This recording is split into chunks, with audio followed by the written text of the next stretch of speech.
usia produktif kita melimpah ruah, sementara di sisi lain tidak dibarengi dengan ketersediaan lapangan kerja. Kan dalam Al-Quran itu Allah tidak akan mengubah nasib suatu kaum kalau kau bukan kamu yang mengubahnya sendiri. Betul.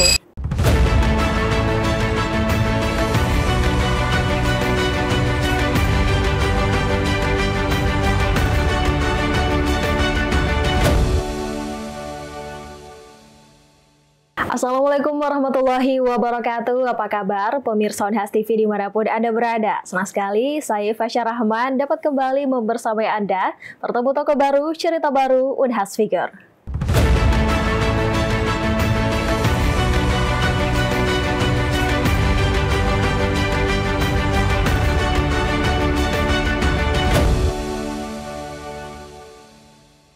Tak ada jarak yang terlalu jauh bagi mereka yang berani bermimpi. Prinsip itu bukanlah sekadar kata-kata, namun menjadi napas perjuangan bagi banyak pemuda inspiratif di negeri ini.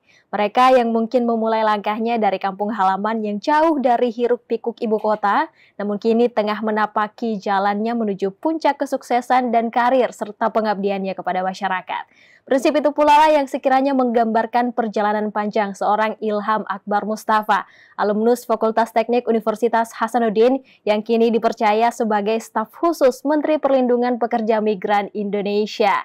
Dari Poigar, Sulawesi Utara ke kampus Unhas, ia memulai langkahnya dari ruang-ruang organisasi hingga kini di lingkar strategis pemerintahan, membuktikan bahwa memang mimpi besar dapat lahir dari tempat-tempat yang sederhana.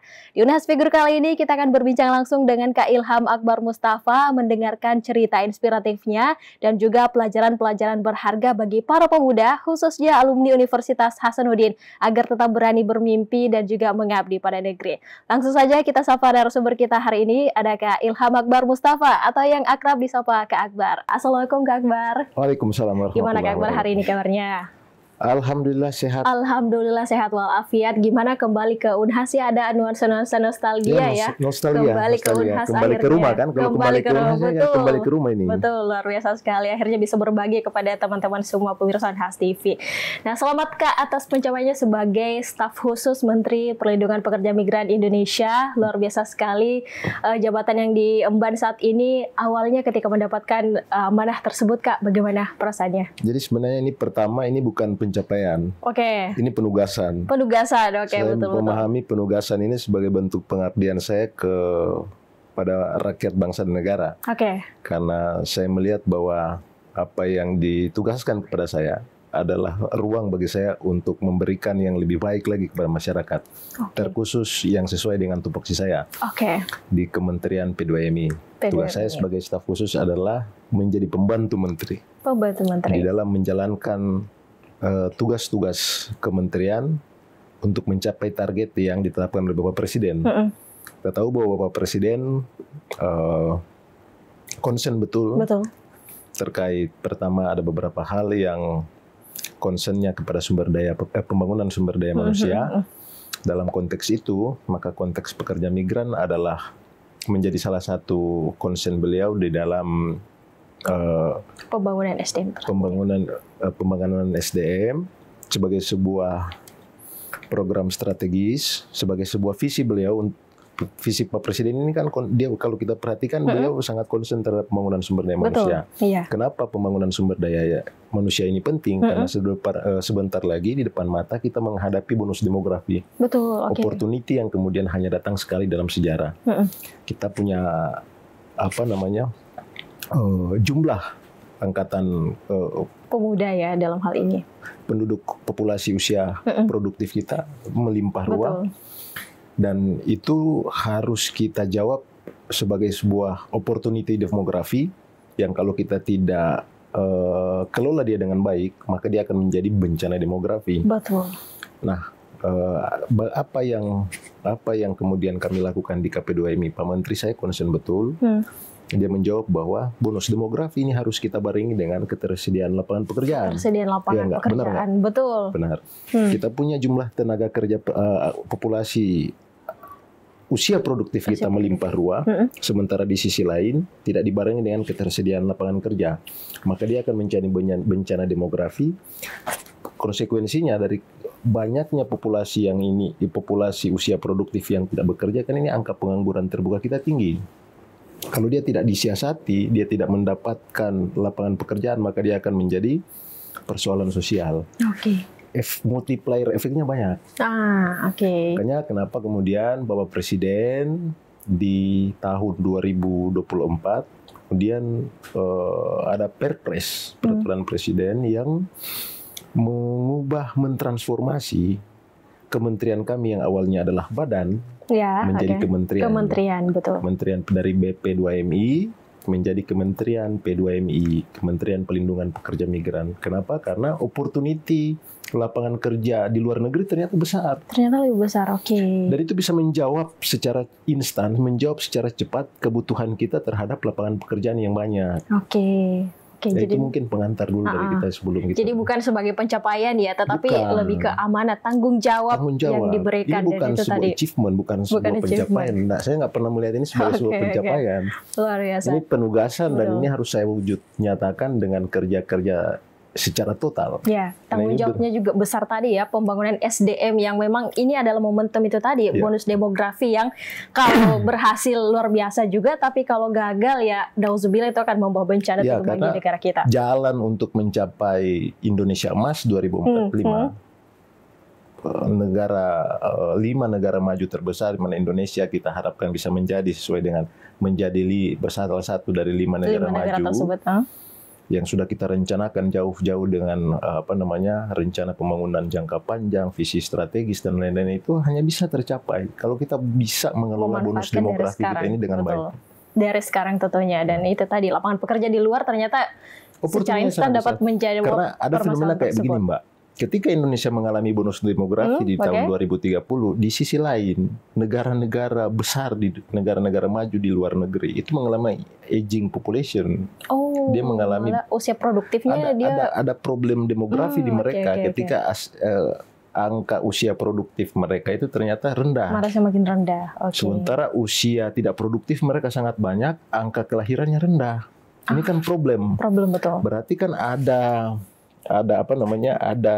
kebutuhan yang sangat besar terkait tenaga kerja.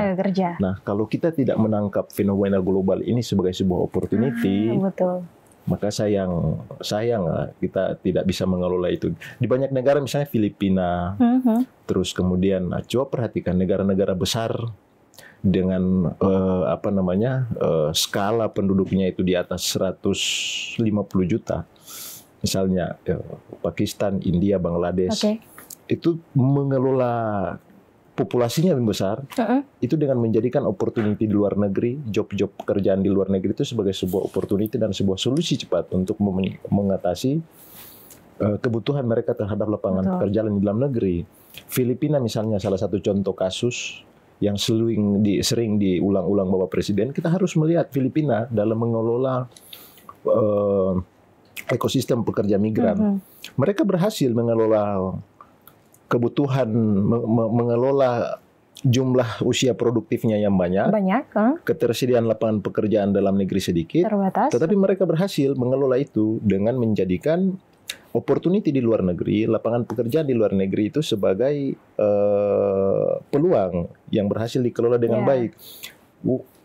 Filipina mungkin menjadi cerita sukses ya, karena kita bisa perhatikan dari data Filipina itu jumlah remitansi. Remitansi ini kan uang transferan yang kemudian masuk ke dalam negeri dari para pekerja mereka. Itu hampir 700 triliun, kisaran 600 sampai 700 triliun per tahun. Itu fantastis. Itu kalau kita istilahnya kita bongkar pendapatan domestik, produk domestik brut PDB Filipina itu mayoritas itu disumbang oleh remitansi pekerja-pekerja migran. Dan remitansi ini kan menggerakkan ekonomi real, sektor real. Transferan dari suami, istri ke keluarganya di negara asal itu kan menggerakkan ekonomi. Dan multiplier efeknya banyak, Mbak. Makanya kenapa kemudian Bapak Presiden melihat opportunity pekerjaan, melihat aging population atau bencana demografi di negara-negara lain itu sebagai sebuah peluang bagi kita, solusi cepat untuk kemudian kita bisa mensiasati dan menjawab kebutuhan pasar tenaga kerja, betul. dari melimpah ruahnya tenaga kerja produktif kita gitu. Jadi jangan membatasi di dalam negeri saja meskipun lapangan kerja terbatas mungkin, tapi di luar sana justru sedang mengalami krisis itu ya, di mana meskipun bukan dalam arti bahwa pemerintah dalam hal ini Bapak Presiden tidak konsen dalam penciptaan lapangan kerja dalam negeri. Ini solusi cepat nih. Di sisi lain, pemerintah juga tetap menggerakkan sektor-sektor real, menciptakan iklim investasi yang kemudian ramah, mudah, dan lain-lain agar kemudian investor bisa masuk, menanamkan modal, menggerakkan ekonomi, membangun industri, dan menciptakan lapangan pekerjaan. Tetapi di sisi lain, ketika perekonomian, ini kan kerja panjang ini, Mbak. Kerja cepat, bukan kerja instan. Menciptakan lapangan pekerjaan itu kan bukan cuma pekerjaan 1-2 hari. Nah, sambil menunggu waktu terbentuknya sistem lapangan pekerjaan kita yang banyak dalam negeri, ada opportunity luar lain nih di luar yang negeri. Sudah menunggu, sudah siap. Bahkan gitu. Bapak Presiden sudah mentargetkan tahun 2026 kita harus harus bisa memanfaatkan opportunity di luar negeri itu dengan mengirimkan pekerja migran Indonesia sebanyak 500.000. Jadi ditarget di 2026 ya Kak ya. Bagusnya adalah Bapak Presiden itu memandang bahwa pekerja migran kita ini tidak boleh lagi dipahami, paradigma pekerja migran yang kita kirimkan ke luar negeri itu tidak boleh lagi yang domestic worker, yang unskilled. Yang low skill, yang sampai di sana malah pekerja rumah serabutan tangga, dan lain sebagainya. Pembantu rumah tangga, pekerja-pekerja domestik yang sebenarnya dengan gaji rendah dan penghasilan rendah yang tidak membutuhkan kualifikasi skill khusus. Pak Presiden secara eksplisit, secara tegas itu mengamanatkan kepada menteri kami bahwa concern pekerja migran ke depan, opportunity ini harus dijawab dengan memperhatikan skill. Paradigma pengiriman tenaga kerja kita ke luar negeri itu harus medium high skill. Ya, betul-betul. Itu yang perlu diubah juga ya dari Bapak Presiden menjadi amanat besar juga. Jadi memang sudah sangat visioner sekali ya menjabati sekarang ini, sudah banyak tadi gambaran-gambaran bagaimana target-target dari P2MI ke depannya. Kita harapkan semoga berjalan dengan lancar dan sesuai dengan target yang diharapkan. Lanjut kepada backstory ini di balik amanah tadi yang sudah diemban itu. Kita kan tahu nih Kak Akbar ini berasal dari Pegar, Sulawesi Utara, kemudian menjadi mahasiswa Unhas di Fakultas Teknik. Sejauh ini kira-kira nilai-nilai apa yang menjadi sangat penting dalam pembentukan karakter Kak Akbar sendiri? Ya, pertama kesadaran bahwa kita ini bukan siapa-siapa, Mbak. Kan dalam Al-Quran itu Allah tidak akan mengubah nasib suatu kaum kalau kau bukan kamu yang mengubahnya sendiri. Betul. Itu jelas itu. Jadi kalau bukan kita sendiri yang berikhtiar dan bekerja keras untuk memperbaiki nasib dan kualitas hidup kita, maka tidak ada satu orang pun akan turun untuk menyelamatkan kamu. Saya berkesimpulan bahwa orang tua saya ini kan guru, ibu bapak saya guru. Nah, kita paham lah, guru itu punya apa sih? Seluruh waktunya habis digunakan untuk mengajar, mendidik orang lain dan lain-lain. Penghasilan guru itu kan kecil, Mbak. PNS. Saya kalau ingat dulu dan saya ingat betul itu orang tua saya itu punya uang. Kalau dia menggadaikan SK PNS-nya itu di bank. Pada masa itu. Saya sampai saya kuliah untuk bisa dapat uang bisa sekolah itu begitu caranya. Kami itu nggak punya aset, nggak punya kebun. Orang tua saya nggak punya kebun, nggak punya aset pasif income dan lain-lain sebagainya. Jadi cara dia dapat uang agar kami bisa sekolah, itu biaya pendaftaran kan mahal, Mbak. Bisa sekolah dan lain, mendapatkan akses pendidikan yang layak itu dengan cara itu, satu-satunya cara. Jadi itu gaji dia itu, ibu saya dan bapak saya itu pelan-pelan itu berkurang dia gadai di bank gitu loh. Dan sampai saya selesai, saya punya 3 orang adik dan alhamdulillah semua kuliah sampai S2. Dengan cara yang S1 itu semua itu begitu. SK PNS-nya digadaikan di bank dan itu kan praktek lazim. PNS ini kan kalau dapat uang banyak, gadaikan uang di bank. Kecuali yang punya kebun, punya aset banyak lah. Nah, saya begitu. Sudah di pelosok, di kampung pula, di pelosok Sulawesi Utara. Dan itulah yang mematik mematik motivasi saya. Wah, saya harus bisa keluar dari lingkar kemiskinan, memang bukan miskin apa ya, nanti kita disebut kufur nikmat kalau bilang miskin ya, apa lagi, lingkar keterbatasan ini. Saya harus keluar dari lingkar keterbatasan itu. Saya memang dari kecil, karena orang tua mungkin guru ya, jadi kita udah akrab dengan bacaan, jadi pelan-pelan juga itu yang menjadi stimulus, membangun imajinasi kita tentang seperti apa sih kamu ke depan gitu loh. Nah, waktu SMA saya dapat undangan. Jadi ada dulu waktu saya masuk di Unhas lewatnya jalur undangan. Jalur undangan, oke. Kalau dulu itu kita di Unhas itu selalu ada candaan itu. Kalau jalur undangan ini jalur anak kepala sekolah, padahal tidak. Unhas itu Unhas mengirim ke sekolah saya itu SMA Negeri 2 Kota Mobagu undangan bagi yang berprestasi. Nah, jadi saya mendaftarkanlah raport saya itu. Syukur-syukur diterima kan. Syukur-syukur diterima. Tapi memang di SMA saya itu kelas 1 itu masih berprestasi lah. Peringkat masih bagus, nilai masih bagus. Tetapi waktu masuk kelas 2 udah kena pergaulan. Masa-masa inilah, masa-masa masa-masa mencari jati diri, membentuk, kenal dengan teman, pergaulan dan lain-lain. Itu jeblok itu. Nah, kelas 3 baru naik lagi.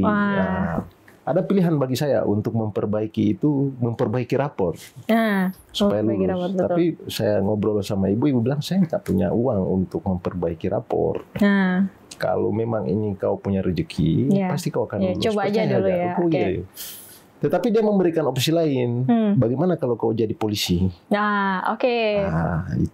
Itu yang menurut saya saya enggak punya ini. Dari awal memang saya pengen ke Makassar dan itu Unhas.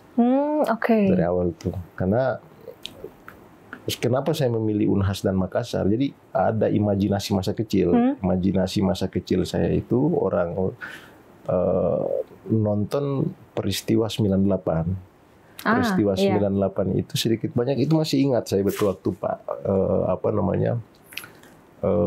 demonstran yang sangat banyak, lautan aktivis berhasil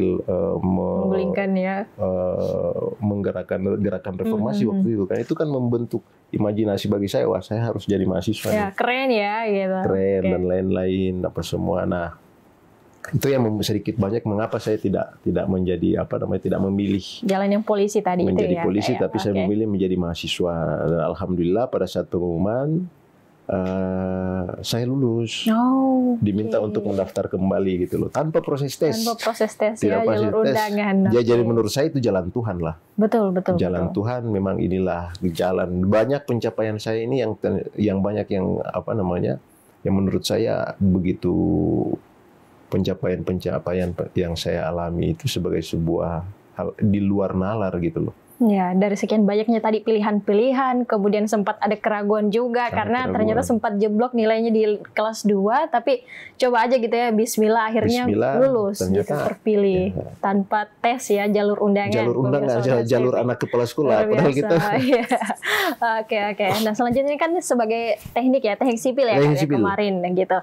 Kira-kira apa nih pelajaran-pelajaran atau kira-kira momen-momen yang Kakak akhirnya di dunia pekerjaan sekarang ini relate gitu. Oh, ini nih yang saya dapat kemarin gitu pas masa kuliah gitu. Ya. Jadi saya ini aja ya Mbak, saya cerita aja. Saya pada saat karena saya berhasil lulus di Unhas, jadi kesempatan menjadi mahasiswa Unhas itu kan bagi kita di Indonesia Timur itu kan sesuatu yang sangat mewah kan. Prestisius ya.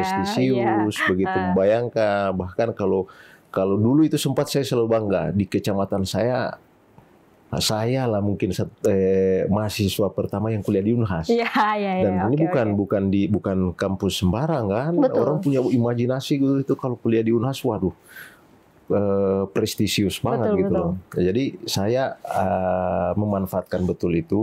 Nah, karena saya bilang, wah saya sudah lulus ini mimpi saya. Saya mengaktifkan diri dalam kegiatan-kegiatan kemahasiswaan, BEM, himpunan, terus masuk HMI, dan saya serius di situ. Saya menganggap bahwa inilah ruang exercise bagi saya. Inilah ruang penempaan leadership.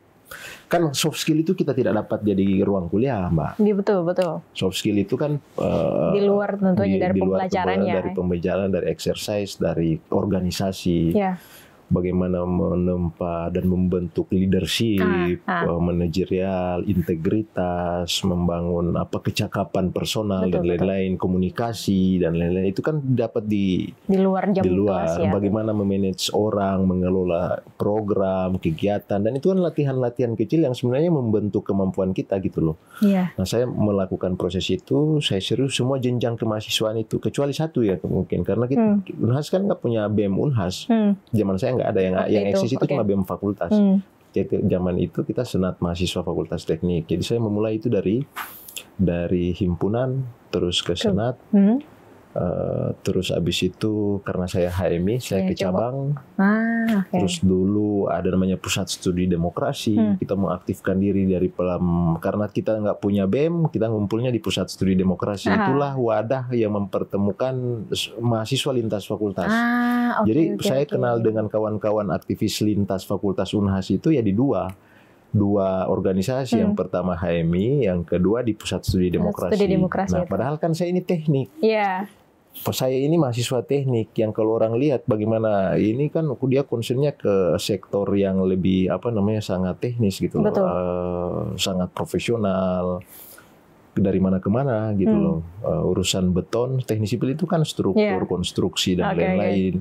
Bagaimana ceritanya bisa menjadi aktivis, padahal sebenarnya teknik sipil kan itu civil engineering. Civil engineering ini kan kalau kita tarik dia asal katanya dari civilization masyarakat ya. Iya, dan Bung Karno itu kan teknik sipil.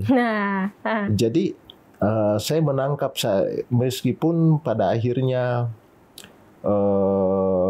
kalau kemampuan ilmu teknik secara teknis saya tidak terlalu menguasai, tetapi minimal saya paham prinsip-prinsipnya. Gitu loh. Dan prinsip-prinsip itu yang kemudian saya manfaatkan ketika selesai kuliah. Dan memang banyak yang diterapkan ya pada akhirnya banyak, dan ilmu organisasi itu kan penting sekali. Makanya saya bilang, nggak apa-apa IPK kita rendah, tetapi saya itu selalu punya prinsip IPK rendah nggak masalah, yang penting kemampuan organisasi saya inilah, karena bekal internalnya tidak cukup, kemampuan menguasai teoritik pasca kita selesai itu nggak cukup gitu. Kita harus punya kemampuan untuk mengelola networking, membangun jejaring, dan itu kan ilmu-ilmu yang tidak kita peroleh di dalam di bangku kuliah. Itu soft skill yang hanya kita dapat di ruang-ruang organisasi. Bahkan organisasi internal maupun eksternal ya. Karena Kak kemarin ini juga aktif di beberapa organisasi luar juga, HMI, KNPI, HIPMI, dan lain sebagainya ya Kak. Dan tentunya itu memberikan soft skill itu tadi, pengalaman, networking, dan lain sebagainya. Jadi IPK mungkin nomor sekian-sekian ya. Yang penting memang. Lulus. Karena gini ya, kenapa kita penting juga untuk mengurus yang memperhatikan IPK? Karena orang tua kan ngirim kita ke kampus itu kan untuk kuliah. Betul. Nah, salah satu syarat untuk menyelesaikan studi adalah mengikuti semua perkuliahan dan lulus.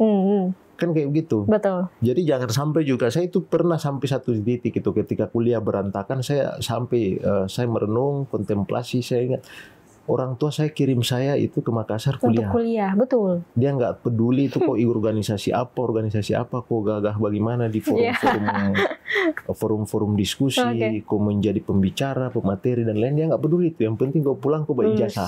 Di satu titik saya sampai di kesadaran itu. Akhirnya di ujung perkuliahan saya kuliahnya 7 tahun 3 bulan. Jadi udah hampir ini ya. Dapat toleransi lah. Betul. Dapat toleransi. Jadi kalau saya ingat itu proses-proses saya, jadi saya punya hubungan yang sangat emosional dengan Unhas ini. Karena kalau bukan kebaikan hati Unhas, mungkin saya di DO barangkali. Tapi ini bukan contoh yang baik. Cuma saya itu menyelesaikan perkuliahan praktis itu semua itu sampai di 4 tahun.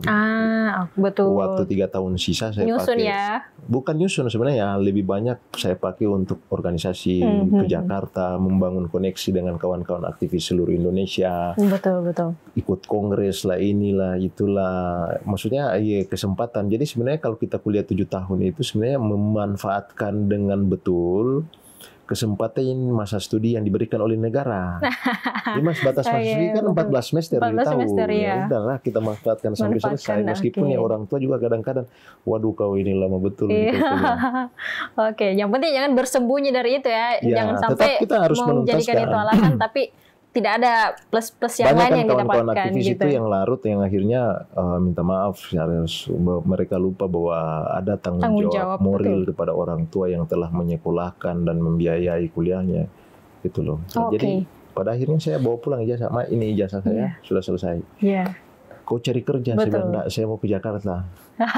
Jadi pengurus PBH ini. Oke, luar biasa. Ini juga yang menarik nih Kak, dari Fakultas Teknik yang akhirnya bagaimana masa kakak berpikir atau mengalihkan ini dari jurusan kakak teknik yang akhirnya terjun ke dunia politik gitu. Ini agak jauh ini, tapi jadi bagaimana saya kan pertimbangannya gitu. Saya kan teknik sipil. Kalau ilmu tekniknya kita lupa, ya yang bertahan sekarang sipilnya. Gitu. Jadi sebenarnya saya tidak meninggalkan kuliah saya sebetulnya, karena sebenarnya saya nggak terlalu jauh juga dari dunia teknik sipil, karena background saya dulu kan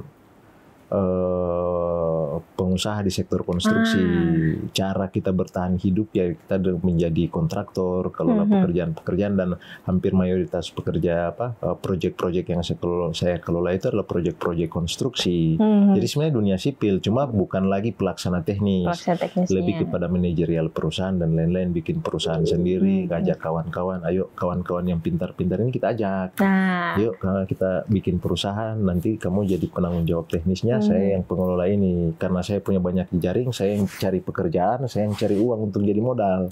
Gitulah kita bikin proyek dan lain-lain. Tetapi prinsip-prinsip dasar dan prinsip-prinsip makro teknik sipil saya masih paham kok. Kita tidak meninggalkan ya background lulusan seorang yang sarjana teknik sipilnya masih dibawa juga. Kalau hari ini lebih dominan sipilnya, sudah tekniknya udah minor, yaitu karena tuntutan kewajiban dan pengabdian serta penugasan saja. Masuk politik itu kan sebenarnya bagi saya adalah ruang teknokrasi. Teknokrasi dalam konteks begini, tidak ada kebijakan di Republik ini yang tidak lewat proses politik. Betul. Ya kan? Semua keputusan itu harus diputuskan oleh partai politik, dan bagi saya cara untuk memperbaiki kebijakan, cara untuk mendesakkan agenda-agenda perbaikan rakyat yang paling efektif adalah lewat partai politik. Partai politik. Nah, sementara kita sudah terlanjur membangun rekam jejak sebagai aktivis. Betul. Aktivis. Nah, sebenarnya jadi kader partai, jadi politisi itu adalah ruang keberlanjutan dari aktivisme mahasiswa yang telah kita bangun dari lama kan.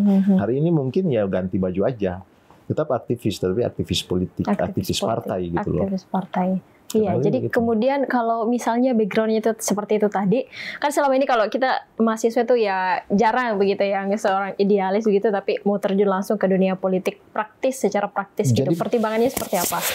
Jadi gini Mbak, ini yang salah kaprah menurut saya, bahwa salah kaprah karena memahami bahwa aktivisme mahasiswa, idealisme sebagai mahasiswa itu kadang-kadang dipertaruhkan ketika terjun ke mengkhianati idealisme sebagai mahasiswa. Tidak, maksud saya ini panggung yang berbeda. Idealismenya juga ada, idealisme sebagai seorang kader partai, pengurus partai, itu ada ruang idealismenya saja. Ada ruang idealismenya juga. Jadi idealisme kita sebagai mahasiswa itu kan bukan idealisme yang ini. Kalau saya memahami bahwa idealisme mahasiswa, kalau saya pribadi ya, saya mengambil saripatinya, prinsip-prinsip dasar, prinsip-prinsip universalnya. Karena idealisme sebagai aktivis mahasiswa kan itu terbentuk adalah menurut saya keberpihakan kepada rakyat kecil. Kalau dalam istilah yang kami yang dulu kami sering sampaikan, bahwa menjadi aktivis itu adalah ruang keberpihakan terhadap kaum mustadafin kan. Nah, disinilah keterbatasan keterbatasan sebagai seorang aktivis mahasiswa kan dalam persoalan dia tidak punya instrumen yang cukup untuk langsung menetapkan mengorkestrasi kebijakan kan. Betul. Dia hanya sampai menjadi penyambung aspirasi saja. Menyuarakan. Nah, sampai kapan kita akan begini? Sementara kita punya kesempatan untuk masuk terjun langsung di dalam ruang-ruang pengambilan kebijakan langsung yang itu mungkin saja berpengaruh terhadap kehidupan dan nasib penghidupan begitu banyak orang. Betul. Idealisme itu yang kita pertahankan sebagai kader partai. Saya itu tetap membawa idealisme itu meskipun hari ini saya adalah aktivis partai, ya pengurus partai dan lain-lain. Saya harus merasa bahwa yang menjadi kiblat saya di dalam berpartai adalah keberpihakan terhadap rakyat. Terhadap rakyat. Itu pondasi dasar itu, Mbak. Kalau kita nggak punya pondasi idealisme seperti itu, maka bangunan karir politik kita juga ke depan pasti rapuh. Kita akan sudah pasti kita karena nggak punya idealisme itu, kita sudah pasti nggak punya integritas. Oke. Jadi yang penting prinsip dasar itu yang dibawa kemana-mana gitu ya. Prinsip dasar itu, kita bermahasiswa ini kan ada waktunya, nggak ada mahasiswa abadi. Iya, betul. Karena cuma punya waktu dan kesempatan 14 semester. Manfaatkan waktu itu untuk kemudian belajar menempa diri, jadikan itu sebagai kawah candra di muka untuk menarik membentuk prinsip-prinsip dasar yang menjadi panduan Anda pasca selesai ini. Betul. Ini kan ruang latihan, Mbak. Iya. Pasca kuliah itulah ruang kehidupan kita yang sebenarnya. Nah, nilai-nilai apa yang kita bawa dari kampus? Yaitu sebagai seorang aktivis kampus dulu, saya merasa bahwa ini yang saya dapat itu adalah keberpihakan kita kepada masyarakat, keberpihakan kita kepada perjuangan untuk menegakkan keadilan. Betul. Apalagi ya, terus penghormatan kita kepada demokrasi, penghormatan kita kepada keberagaman, mengelola perbedaan itu, bahwa dalam pengelolaan negara perbedaan itu sebagai sesuatu yang lumrah dan alamiah, serta kalau dikelola dengan baik dia akan jadi rahmat bagi semua orang. Terus tidak karena kita adalah aktivis mahasiswa, kita berinteraksi dengan siapa saja, maka kemudian kita belajar bahwa ternyata di atas langit ada langit. Dan itu juga yang membentuk kepribadian kita untuk tidak arogan, tidak ego, tetapi pada prinsip dasar ketika kita sudah bicara tentang perjuangan kepada rakyat, maka kita harus konsisten. Betul. Ada idealisme dasar itu yang kemudian dasar itu yang dibawa, gitu ya. Menjadi pilihan pasca menjadi mahasiswa itu kan banyak tersedia. Kau mau jadi profesional, kau mau jadi pengusaha, kau mau jadi aktivis politik, itu kan banyak gitu tersedia. Kau mau jadi pendidik, itu semua itu pilihan-pilihan yang tersedia. Pilihan bebas itu. Betul. Pilihan merdeka. Saya memilih menjadi aktivis partai. Sembari tetap memegang prinsip dasar itu tadi. Gitu sembari tetap berusaha. Saya punya beberapa usaha-usaha kecil lah untuk tetap. Karena saya rasa bahwa politik butuh kos. Saya butuh hidup. Harus ada bahan bakar terhadap perjuangan politik saya kan. Oke. Nah, tetapi saya selalu memegang prinsip dasar itu tadi. Prinsip dasar yang kita bentuk pada saat kita menjadi mahasiswa gitu loh. Dan itu dibawa di mana saja, baik itu menjadi pendidik, aktivis politik dan lain sebagainya, itu tetap jadi dipegang. Tidak boleh salah kaprah melihat bahwa ada idealisme mahasiswa akan tercoreng dan terhianati serta bahasa-bahasa yang menurut saya karena kalian belum merasakan saja itu. Betul. Jadi prinsipnya tetap dibawa gitu, jangan salah kaprah bahwa ketika terjun langsung ke politik praktis itu menciderai gitu ya, idealisme tidak.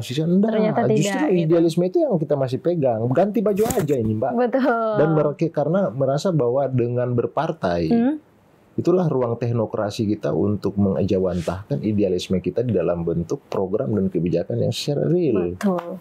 Jadi kalau pas mahasiswa menyuarakan, nah ketika sekarang, ini tahap lanjutannya lagi sudah punya wewenang tentunya untuk kalau mahasiswa kita hanya bisa menyampaikan aspirasi, mengkoreksi, tetapi kita bukan penentu kebijakan.